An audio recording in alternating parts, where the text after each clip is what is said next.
Dear friends, मेरे पास एक बच्चा आता है जिसकी उम्र करीब 20 साल के आसपास होती है। जब वो बच्चा मेरी क्लिनिक पर आता है तो उसके पेरेंट्स उसके साथ होते हैं और ये बताते हैं कि इसकी किडनी के टेस्ट काफ़ी बढ़े हुए हैं और हम काफ़ी जगह घूमकर आए हैं, दिखाया है हमने, लेकिन सब लोगों ने बताया है कि उसकी डायलिसिस करनी है। हम डायलिसिस कराना नहीं चाहते, लेकिन हम आपके पास इसलिए आए हैं कि अगर बगैर डायलिसिस के कुछ हो सकता है, ये काम चल सकता है, तो आप देखकर बताएं। फ्रेंड्स, जब मैंने उसके टेस्ट देखे तो टेस्ट देखने पे मुझे पता चला कि उसका यूरिया क्रिएटिनिन बहुत ज्यादा बढ़ा हुआ था।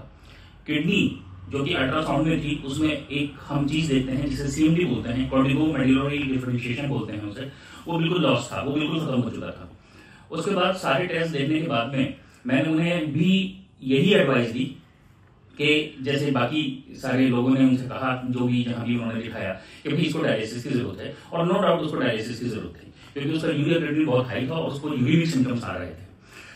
जब मैंने उसको एडमिट किया, एडमिट करने के बाद में मैंने उसको वर्कअप करना शुरू किया, तो मुझे कहीं भी किसी भी इन्वेस्टिगेशंस में कुछ भी दिखाई नहीं दिया जिसका कारण पता चल सके कि ये किडनी क्यों खराब हुई है।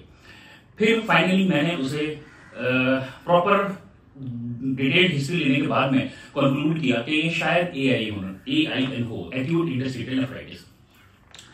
लेकिन AIN का कारण क्या था? एक्यूट इंटरस्टिशियल नेफ्राइटिस का मतलब ये होता है कि मान लीजिए कोई ड्रग, कोई मेडिसिन, कोई देसी दवा, उसकी वजह से कोई एलर्जी हुई हो और उसकी वजह से एक्यूट इंटरस्टिशियल नेफ्राइटिस हो गया हो, AIN इसको बोलते हैं।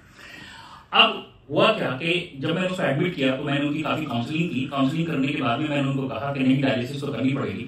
डायलिसिस की 3-4 सेशन डायलिसिस के हमने किए। उसके बाद में मैंने देखा कि वो जो कॉर्टिको मेडुलरी डिफरेंशिएशन था वो ठीक होने लग गया, किडनी के टेस्ट ठीक होने लगे और वो बच्चा रिकवर होने लग गया। डायलिसिस उसकी कुछ दिनों में रुक गई, लेकिन अब सवाल ये था कि वो हुआ क्यों, आखिर वो डायलिसिस तक पहुंचा कैसे, ये AIN उसको हुआ क्यों।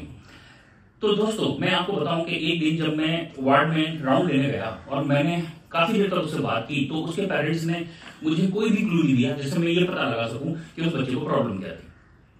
उसके बाद मैंने उस बच्चे से भी काफी डिटेल हिस्ट्री ली कि कहीं तो भी कारण पता चले, कोई ड्रग का, कोई ऐसी एलर्जी का, कोई दवा का, कोई किसी भी तरह का कोई हिस्ट्री ऐसी जो बताए जो कि किडनी के खराब होने का कारण पता चल सके, लेकिन मुझे नहीं पता चला। अगले दिन राउंड पे मुझे कुछ डाउट हुआ और मैंने उसको बोला कि तुम अपनी शर्ट उतारो। उसके बाद में उसने शर्ट उतारने से रिफ्यूज कर दिया।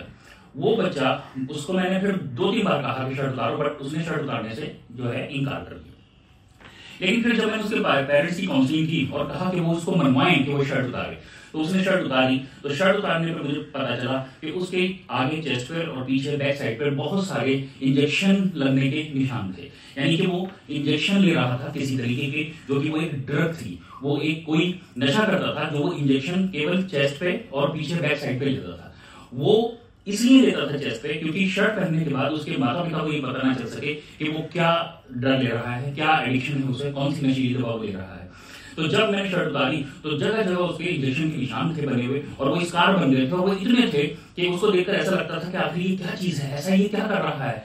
तो इससे ये कंक्लूजन निकला कि आप ध्यान रखें कि हमारे बच्चे क्या कर रहे हैं, उनकी क्या एक्टिविटीज हैं, कहीं वो किसी गलत संगत में तो नहीं है और उस गलत संगत की वजह से कहीं उनके हेल्थ पर बहुत बड़ा दुष्प्रभाव तो नहीं पड़ रहा।